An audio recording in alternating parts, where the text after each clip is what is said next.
Começa agora o programa Sensibilidade. Apresentação: José Damião.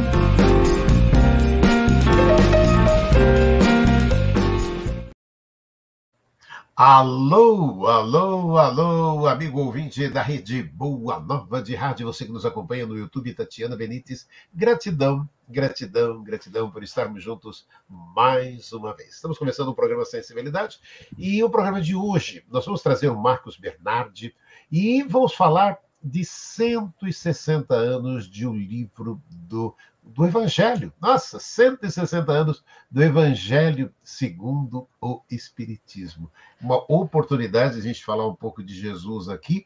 E Marcos Bernardi, primeiro, gratidão pela oportunidade de estarmos conversando. Marcos Bernardi. Ô, meu amigo, a gratidão é minha, né? De um lado é a gratidão pelo convite e de outro lado é a felicidade, né? Falar de Jesus, que assunto melhor, não? Agora vamos começar o seguinte, Marcos Bernardi por Marcos Bernardi. Conta um pouco de você pra gente, Marcos Bernardi. Pois não, eu sou um educador por profissão, né? Sou professor universitário há 30 anos, sou diretor escolar também, e fiz da educação e faço da educação a minha profissão, mas acima de tudo o meu amor, né? Sou militante espírita há aproximadamente 40 anos, um pouco mais de 40 anos, e milito na Morada Espírita do professor Laire Hans, em Campinas, há 29 anos. Graças a Deus, lá eu trabalho na parte social, também na parte espiritual, e coordeno os estudos de mediunidade e o núcleo de estudos do Evangelho, que, como diz Emmanuel, a gente vai estudar a vida inteira, né? E vai aprender um pouquinho de cada vez. Em essência, eu acho que é isso, meu amigo. Olha aí, tá aí, Marcos Bernardi, olha aí, 40 anos de doutrina espírita conversando com a gente. E vamos falar um pouquinho, então, de já, né, os 160 anos do Evangelho segundo o Espiritismo. E vamos começar, então, já falando do trabalho, né, da elaboração de Allan Kardec para a reunião desse texto todo para a gente, para trazendo todo esse conteúdo. Marcos Bernardi. Olha, foi assunto até de um estudo recente nosso, do nosso grupo, na nossa casa, porque, Damião, eu vejo que ainda muitos espíritas utilizam o Evangelho segundo o Espiritismo, de Allan Kardec, como se fosse um livro de uma coletânea de pensamentos, uma coletânea de preces, uma coletânea de reflexões, sem entender que há um fio condutor, há um princípio, há um porquê da ordem. O próprio Kardec vai falar. Aqueles capítulos foram ordenados segundo uma ordem, segundo um princípio, né? Se a gente der um passo atrás, não sei se todos sabem, Kardec elabora o Evangelho segundo o Espiritismo, algumas curiosidades que eu não sei se é de conhecimento de todos. A primeira delas, ele estava com a saúde debilitada e foi recomendado a ele um retiro, porque ele tinha problemas cardíacos e pulmonares. Basicamente o problema pulmonar por conta da vela, né, da fumaça e muitas horas de trabalho. Ele vai para uma praia, Sant André, e lá ele começa a elaborar o Evangelho segundo o Espiritismo. Esse é Allan Kardec, ele descansa escrevendo o livro, certo? E, por muito tempo, esta obra, ao contrário das outras, estava em segredo, inclusive, dos seus companheiros de Sociedade de Estudos Espíritas. E é muito interessante porque, se no Livro dos Espíritos, se no Livro dos Médiuns, o que a gente vê ali é essencialmente o Kardec cientista, o Kardec do método, do controle de variáveis, da exclusão de hipóteses, da exclusão de textos que não estão conforme os critérios. Como a espiritualidade é sábia, não? Porque para escrever o Evangelho segundo o Espiritismo, não bastava a ele o método científico. era necessário a introspecção. Era necessária a reflexão. Há cartas dele para sua esposa nesse período, em que ele fala o quanto a observação da natureza, do mar, do vento, do sol, da perfeição divina, como tudo aquilo era material de estudo para ele. Então, o Evangelho segundo o Espiritismo, dentro dos 5 livros básicos da codificação, ele tem um papel muito especial. Não só por conta da questão moral, não só porque ser o momento em que, vamos dizer assim, Jesus vem à tona com toda a sua realeza no Espiritismo. Mas o Evangelho segundo o Espiritismo é o livro de sabedoria do Espiritismo. É como quando você pega a Bíblia, né? Quando você vai falar do Antigo Testamento, alguns autores dizem, você tem a lei, a Torá, que são os primeiros 5 livros, você tem os profetas, você tem os livros históricos, Primeiro Reis, Segundo Reis, e você tem os livros sapiensais, ou seja, os livros de sabedoria, Salmos, Provérbios, Eclesiastes, Cântico dos Cânticos. Se a gente fizesse um paralelo, nós poderíamos dizer que o Evangelho segundo o Espiritismo é basicamente o livro de sabedoria. E é um livro que a gente vai poder conversar, né? Não me estendendo muito para a gente bater papo, mas é um livro que tem começo, tem meio e tem fim. A ordem dos capítulos é muito bem pensada. Olha, é interessante, né? A hora que você fala desse fio condutor, e aí desse começo, meio e fim, a gente acaba percebendo que são 160 anos iluminando caminhos e despertando consciências, Marcos Bernardi. Damião, e você sabe que eu estava comentando outro dia, porque lá como professor eu aprendi, né, com o grande Sócrates, citado por Kardec, que você deve perguntar muitas vezes mais do que falar. Porque ao perguntar, você consegue avaliar, primeiro de tudo, o que você sabe e o que os alunos sabem. E você, muitas vezes, diante da sua ignorância, você entende o que você precisa percorrer, né? E eu fiz uma pergunta provocativa aos alunos na nossa casa, no nosso estudo.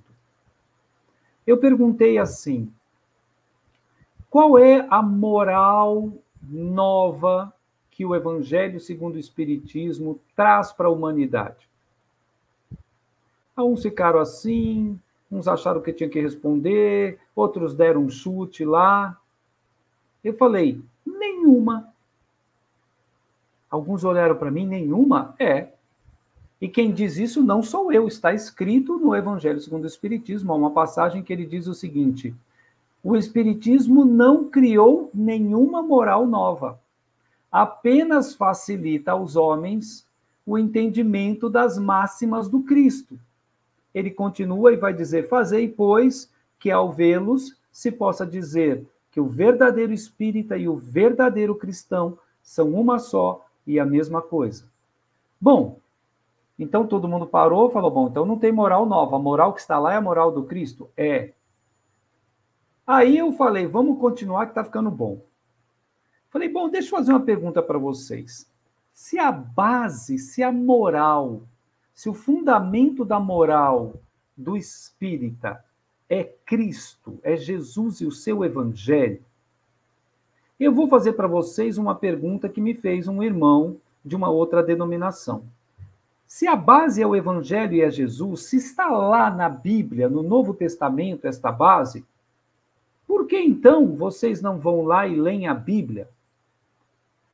Por que vocês precisam deste livro? E aí eu perguntei a eles, o que vocês me respondem, né? E a resposta, meu irmão, basicamente é o começo do Evangelho segundo o Espiritismo.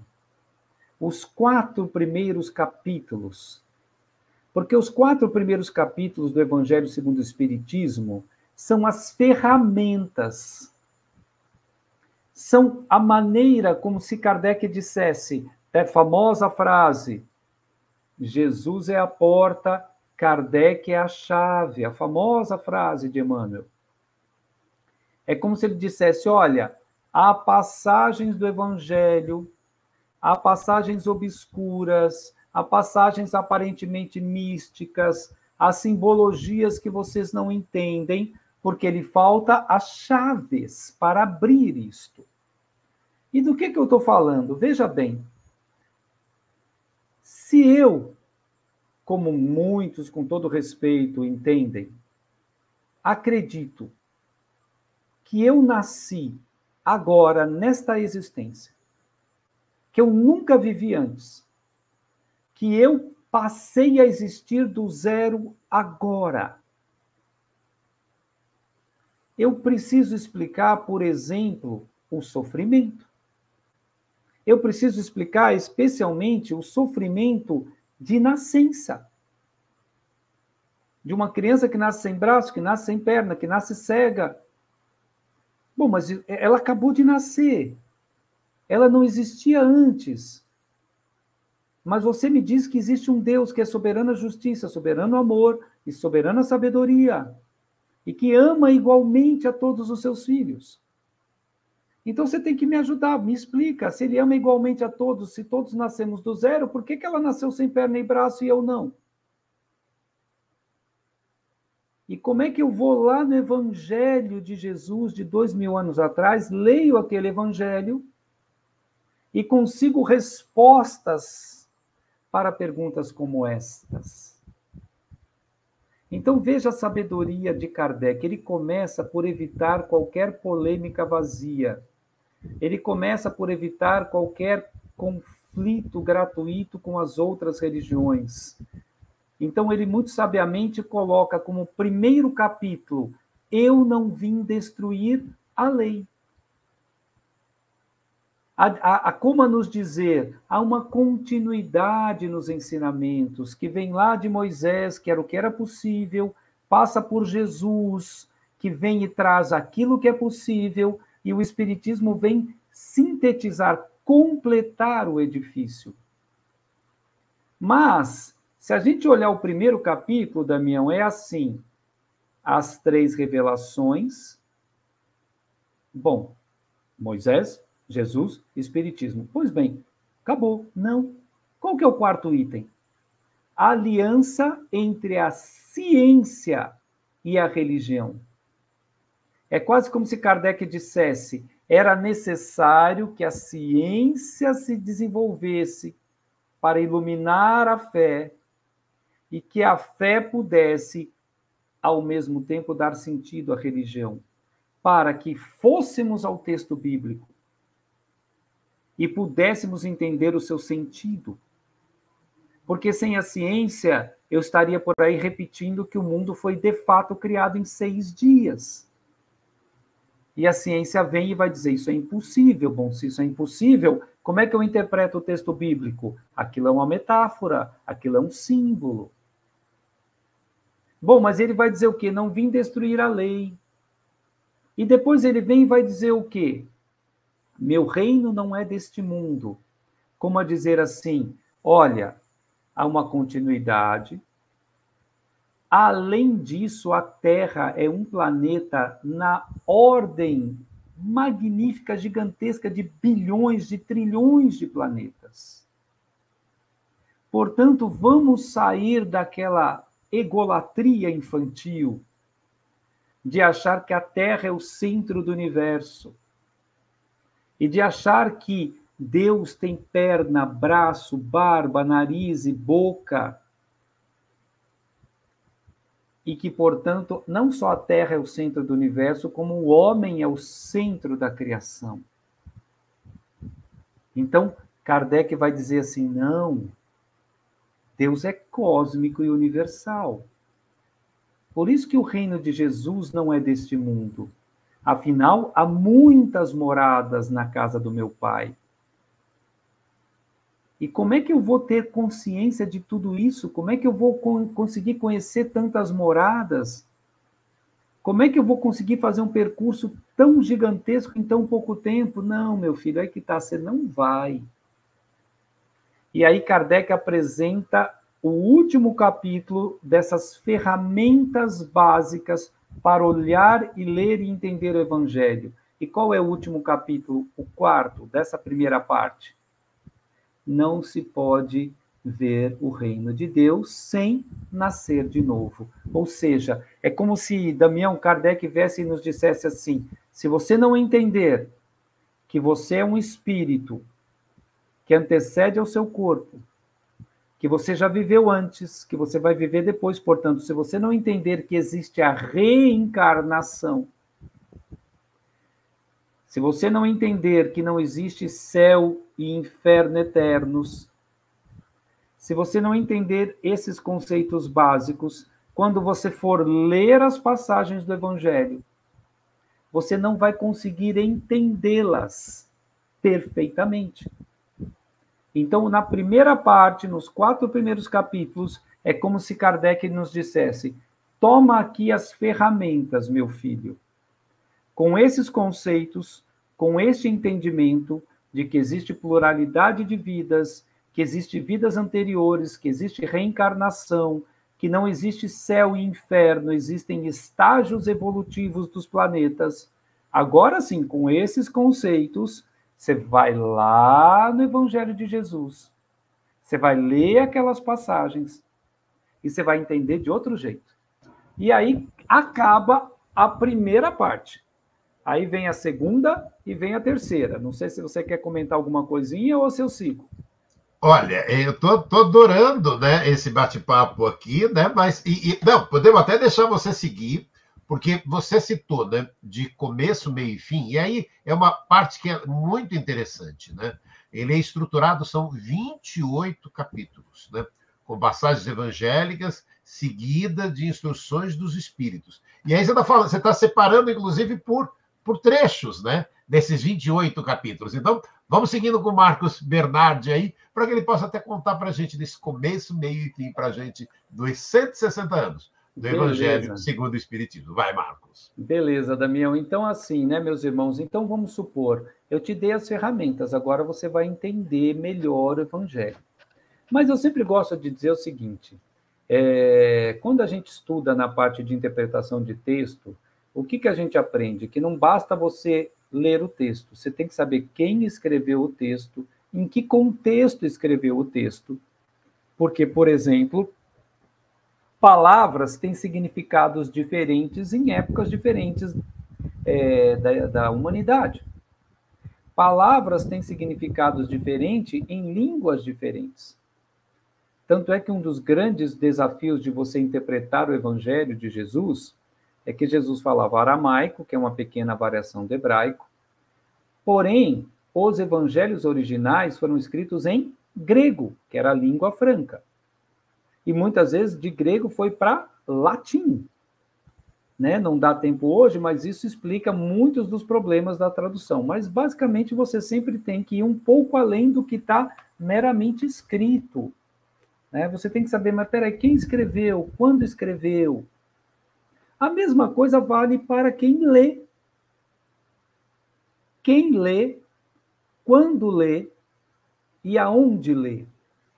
Então, eu faço uma brincadeira, Damião, que eu sempre falo assim, imagina que você abre lá o Sermão do Monte, capítulo 5 e 6 de Mateus, e está escrito assim, bem-aventurados os aflitos, porque serão consolados. Agora, imagina que você, quem está lendo, é Maria de Nazaré, hoje em Sírios. Ela vai olhar e vai falar assim, nossa, eu me lembro, há quanto tempo atrás eu passei por isso. Agora, eu, Marcos Bernardi, lendo esta passagem hoje na Terra, o que eu vou dizer? É nós. Por quê? Porque nós somos espíritos em resgate, que estamos lendo o Evangelho aonde? Na Terra. Portanto, nós estamos lendo esse Evangelho de Jesus num planeta de expiação e provas, como o próprio Evangelho vai trazer. E quando? No calor, no auge de uma transição planetária. Ora, se eu sou um espírito ainda primitivo, resgatando, tendo a oportunidade redentora de aprender e resgatar os meus erros, aonde? Num planeta de expiação e provas. Pois bem, se eu estou num planeta de expiação e provas, o que é o mais provável de eu encontrar todo dia na minha vida? O mais comum de você encontrar pelo planeta? Sofrimento, dor. Porque planetas de expiação e provas são planetas aonde predomina o mal. Então, a experiência, o que é mais comum de tudo na experiência do homem na Terra? O sofrimento. E não há religião que se sustente se não conseguir explicar para o homem o porquê do sofrimento. É a velha questão, o argumento central do ateu. Você diz que Deus existe, você diz que ele é bom, você diz que ele é justo, você diz que ele é perfeito. Então, por que o homem sofre? Se a religião não for capaz de explicar esta pergunta, ela não se sustenta. Pois bem, Kardec dá as ferramentas até o capítulo 4, e que é o capítulo 5? Como é que ele começa para valer o livro? Bem-aventurados os aflitos. É como se Kardec dissesse, eu sei qual é o problema central, a preocupação central do homem. E tanto sabe, Damião, que bem-aventurados os aflitos é disparado o capítulo mais longo do livro inteiro. Não tem nenhum que chega perto em extensão. Pois bem, meus irmãos, estão aqui, Kardec está falando assim, está aqui as ferramentas, vivem, a Terra é cheia de dor e sofrimento, mas eu vou lhes dizer, há um porquê. Bem-aventurados os aflitos, por quê? Porque serão consolados. Capítulo 5. Vejam a lógica de Kardec. Qual é o capítulo 6? O capítulo 6 é o Cristo Consolador. Se o quinto está dizendo que o aflito vai ser consolado, o sexto está dizendo como e por quem. Bom, o que dizia o Mestre Jesus? O que está aqui nesse evangelho maravilhoso? Se você vai lá, né, no capítulo o Cristo Consolador, que é o capítulo 6. Como é que começa o capítulo 6? Vinde a mim todos vós que sofreis e estáis fatigados, e eu vos aliviarei. Tomai sobre vós do meu jugo e aprendei de mim, que sou manso e humilde de coração, porque o meu fardo é suave e o meu jugo é leve. Então, o capítulo começa com o próprio Cristo dizendo, eu estou aqui para aliviá-los. Mas como, você me pergunta? Tá bom, Senhor, eu estou sofrendo, o Senhor está dizendo que o Senhor vai me aliviar. Mas como é que eu me alivio desse sofrimento? Jesus novamente vai dizer, tomai a vossa cruz e me siga. E o que eu devo fazer, Senhor? Aí você pega do capítulo 7 ao capítulo 16. Bem-aventurados os pacíficos, bem-aventurados os misericordiosos, perdoai para serdes perdoados, amai o próximo como a si mesmo, honrai pai e mãe. Aí ele vem com o roteiro. Você está num planeta de expiação e prova, sofrendo por causa da tua conduta. Eu lhe apresento o Cristo Consolador. E o Cristo Consolador lhe apresenta a conduta para se livrar desta roda das reencarnações e do sofrimento. E se você fizer isto tudo, o que vai acontecer? Você vai parar de sofrer. Você vai parar de reencarnar. E por que você vai parar de reencarnar? Por que você vai parar de sofrer? Capítulo 17. Sede perfeitos. Olha como Kardec é genial, Damião.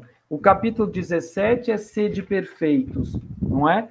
Mas se você pegar o Livro dos Espíritos, a parte 3 é das leis morais. As leis que, se o homem seguir, ele se liberta. Lei da adoração, lei do trabalho, ele vai, até a 11ª, que é a lei da justiça, do amor e da caridade. E como é que ele termina o bloco?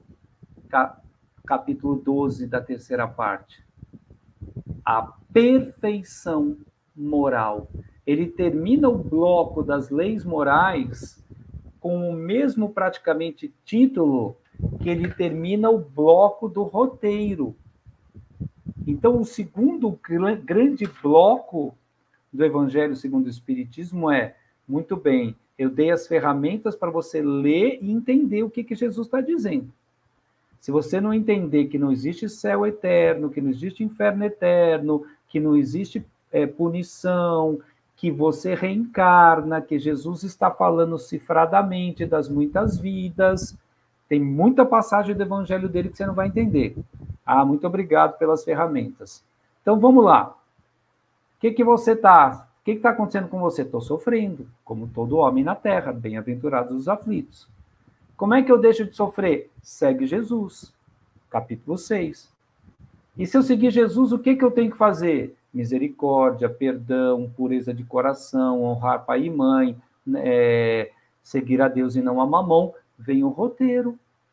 E aí você finaliza dizendo, se você fizer tudo isso, serás perfeito, relativamente. E se for desperfeito, não sofrerás mais. Por que não sofrerás mais? Porque estarás livre da roda das reencarnações necessárias. Aí, no meu entender, meu caro, terminamos o bloco 2. É muito legal que a gente está conversando com o Marcos Bernardi, né? E aí terminamos o bloco 2, né? Marcos dividindo ali. E aí começamos o bloco 3 com o quê, Marcos Bernardi? Olha que bacana, que ótima pergunta que você me fez, né? Terminamos o bloco 2 com o que seria o objetivo e começamos o bloco 3 com um alerta. Kardec é um gênio, né? Obviamente a obra não é só dele, como ele sempre deixou claro, né? Como ele sempre disse, o Espiritismo está na natureza, o Espiritismo é obra dos espíritos, mas nós sabemos a importância que ele teve para sistematizar tudo isso. Olha, você quer parar de sofrer? Segue Jesus. Seguir Jesus é fazer tudo isso. Se você fizer tudo isso, o que vai acontecer? Você vai ser perfeito. Ah, maravilha! Você está todo empolgado. Aí o capítulo 18, Damião, começa assim. Muitos os chamados, poucos os escolhidos. Quase como se Kardec estivesse nos alertando e dizendo assim, meu filho, não é a primeira vez que estão te chamando.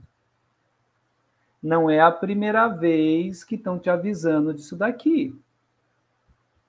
E muito provavelmente, se você continua aí na Terra, se você continua reencarnando, é porque você já foi chamado e não foi escolhido.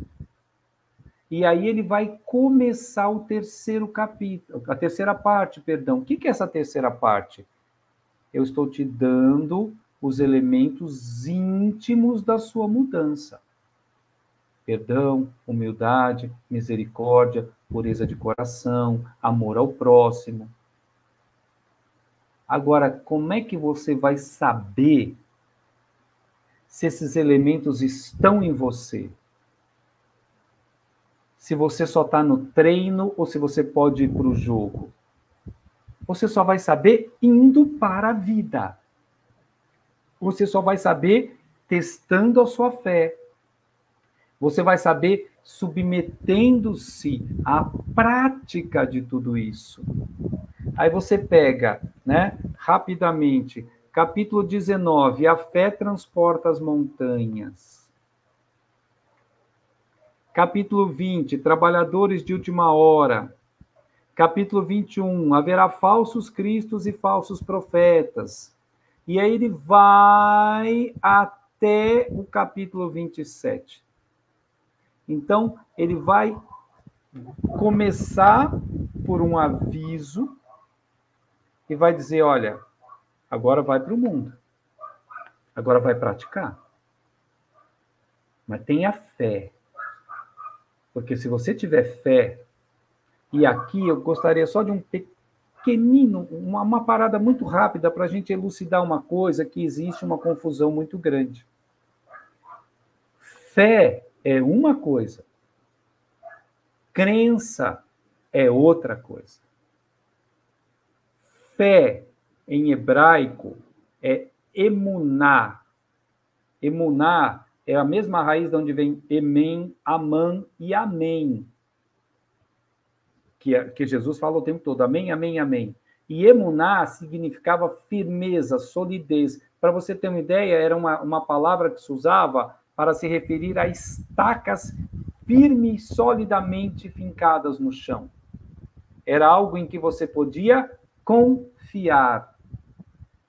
Né? Vai para o latim como fides. Em grego é pistis, que quer dizer sintonia. Então, a palavra fé dizia respeito a uma conduta. Quando Paulo de Tarso diz, sois salvos pela graça mediante a fé, que deu muita polêmica, ele está dizendo, vocês são salvos pela graça. O que é a graça? A vinda de Jesus, que é gratuita, não é merecimento de nenhum. Aquele povo não merecia.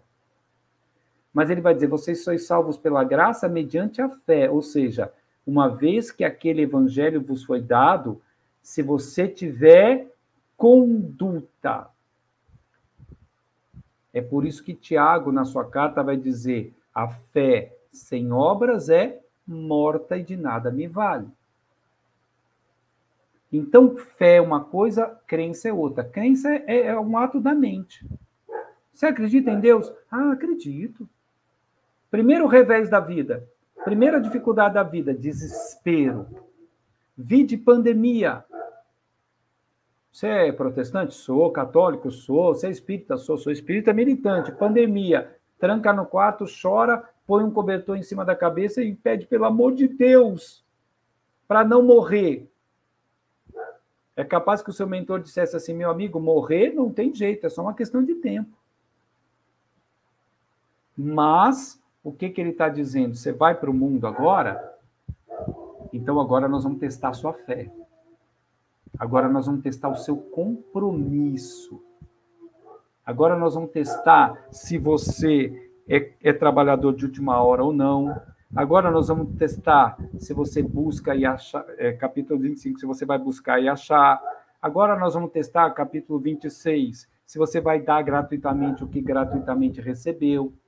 Agora nós vamos testar capítulo 27, se você vai pedir e vai obter. Ou seja, a última parte é você indo para o mundo.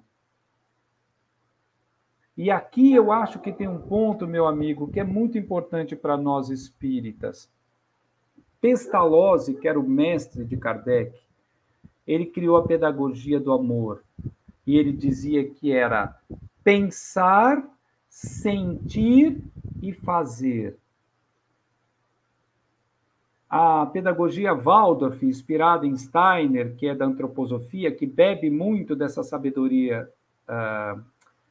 tão antiga, ele vai dizer assim, o homem é um ser trinitário. Ele pensa, ele sente, ele age. Ele é cabeça, coração e mãos. E tanto Pestalozzi quanto ele vai dizer o seguinte, se não houver uma plena concordância e harmonia entre o que você pensa, o que você sente e o que você faz, você não está em equilíbrio.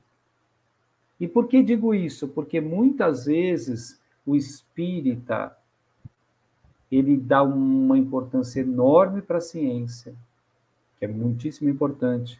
Ele dá uma importância enorme para a filosofia, mas ele esquece do coração, do sentir.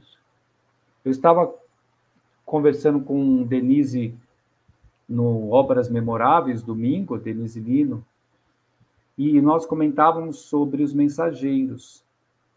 E aí eu comentei que é uma passagem nos Mensageiros em que Ismália começa a tocar e cantar no meio do Campo da Paz, lá no meio de uma região altamente umbralina.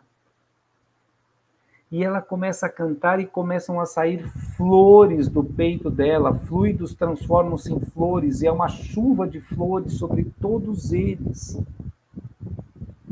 E eu comentei nesse nosso debate, eu disse assim, você pode ter toda a ciência do mundo, você pode dominar todos os filósofos do mundo, mas para sair flor iluminada do seu coração, enquanto você canta uma prece, só com amor, só com muito amor.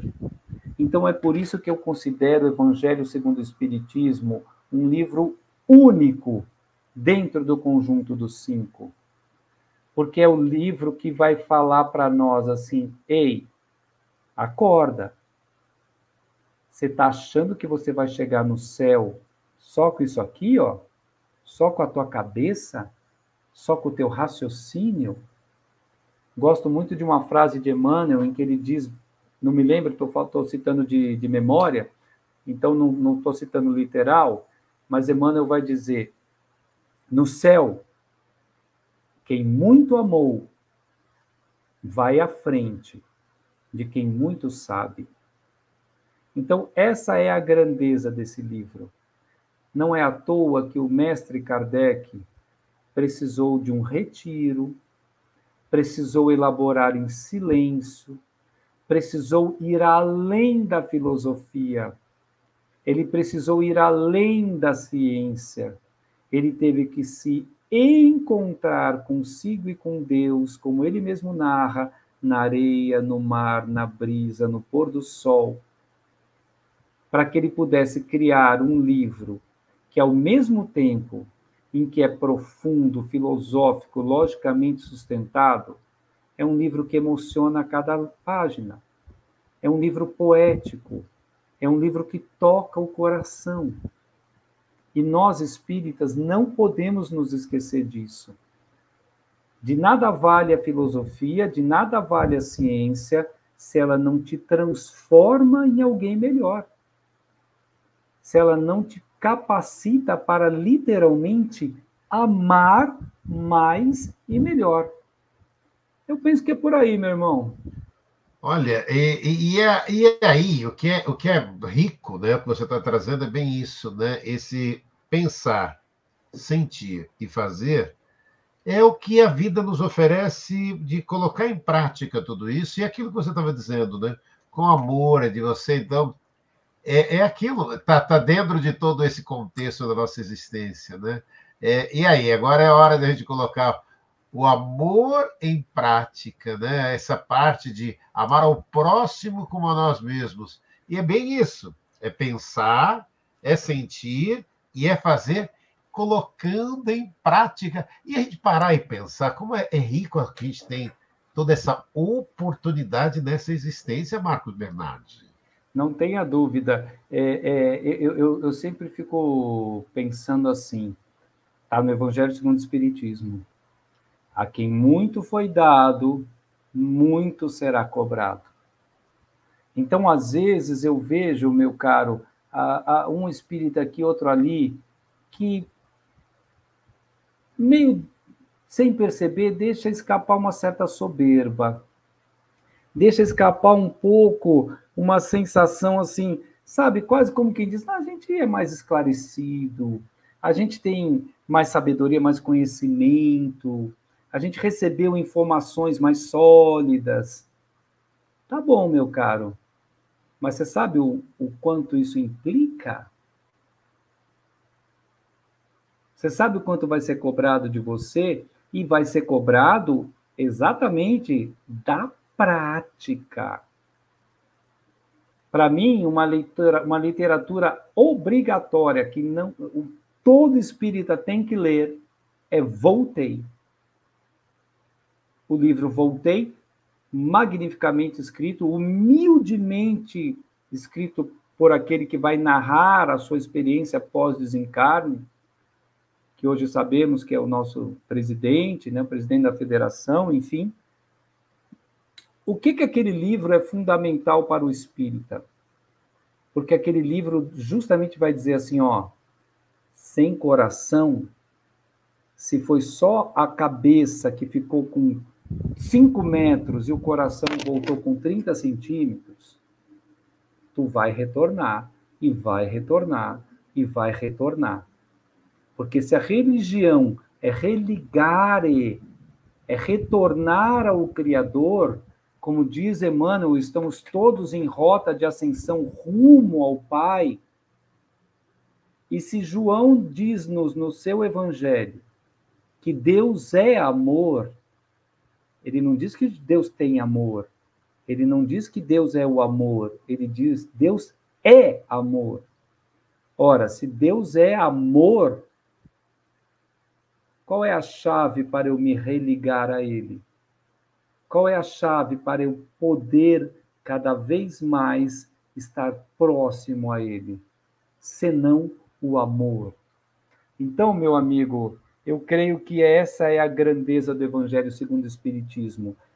Kardec, no Obras Póstumas, se não me engano, ele comenta, está lá numa carta, agora eu não vou me lembrar exatamente onde, que ele diz assim, quando ele percebe que aquilo era de fato comunicação de espírito, quando ele percebe que de fato os espíritos existem, que existe o plano espiritual, que existe a reencarnação, que existia toda essa verdade, essa realidade, ele diz assim, percebi imediatamente as consequências filosóficas, morais e religiosas do fato. E é por isso que tem o Evangelho segundo o Espiritismo. Eu te pergunto, e pergunto aos nossos amados irmãos e irmãs, quantos na época de Kardec, um pouco antes e depois, se debruçaram sobre os fenômenos apenas como objetos de pesquisa e não foram capazes de perceber as consequências para a reconstrução da conduta do homem? É como se Kardec dissesse, olha, livro dos espíritos, livro dos médiuns, aqui eu estou apresentando as coisas que eu descobri. Evangelho segundo o Espiritismo, agora eu estou apresentando as consequências morais, filosóficas e religiosas destas coisas que eu descobri. É isso. Marcos Bernardi, a gente está indo para os 2 minutos finais. Eu deixo esse espaço para sua mensagem, depois desse papo tão gostoso aqui sobre os 160 anos do Evangelho segundo o Espiritismo. O livro completa, olha, gente, são 160 anos de livro, e o Marcos conseguiu deixar aí muita essa vontade de você poder estar lendo, estudando e prestando muita atenção. E mais, né, um convite para que a gente possa colocá-lo em prática. Mensagem final, Marcos Bernardi. Pois não, meu irmão. Paulo de Tarso dizia nas suas cartas aos seus discípulos, sejamos cartas vivas. Ele escrevia suas cartas para orientar e dizia, seja cada um de vocês uma carta viva a anunciar o Evangelho. Aprendi que devemos ser cartas vivas a anunciar o Evangelho.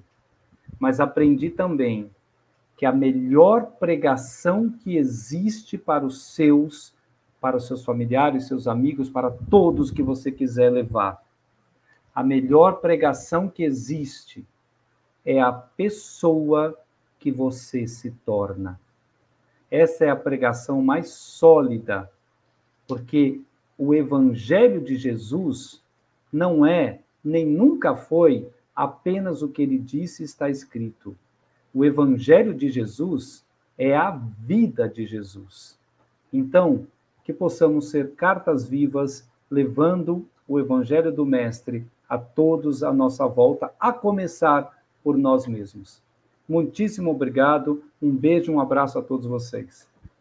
Obrigado. Conversamos com Marcos Bernardi, falando dos 160 anos do Evangelho segundo o Espiritismo. Marcos, gratidão, gratidão, gratidão por essa oportunidade. E aquilo que ele falou logo no começo, né? Ele que também, né, como Kardec, também trabalha com educação, tem 40 anos ali de doutrina espírita, pode conversar e bater esse papo muito gostoso com a gente. Gratidão, gratidão, gratidão. Semana que vem estaremos juntos com mais um programa Sensibilidade. Até lá, um grande abraço. Obrigado, Marcos.